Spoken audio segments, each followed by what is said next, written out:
ल्याइराख्नु भएको थुप्रै कुराहरू स्वागतयोग्य छ।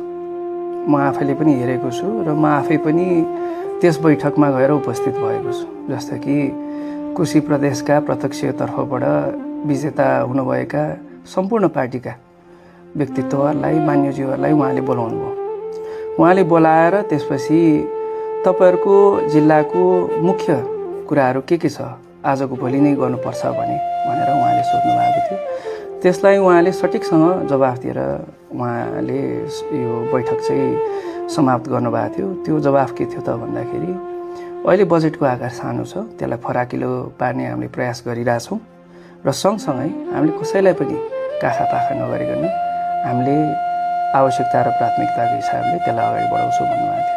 त्यो साह्रै नै स्वागतयोग्य छ।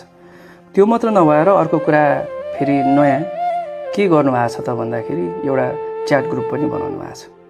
अब त्यसले भविष्यमा गएर कसरी काम गर्छ, त्यसले प्रतिफल दिन्छ कि दिँदैन भन्ने आफ्नो ठाउँमा छ, तर त्यो सुरुवात गर्नु पनि एउटा स्वागतयोग्य कुरा हो। जस्तो कि च्याट ग्रुपमा सम्पूर्ण कोशी प्रदेशका मान्यज्यूहरूसँग आफ्नो सचिवालयको एकजना राखेर उहाँले सुरु गर्नुभएको छ।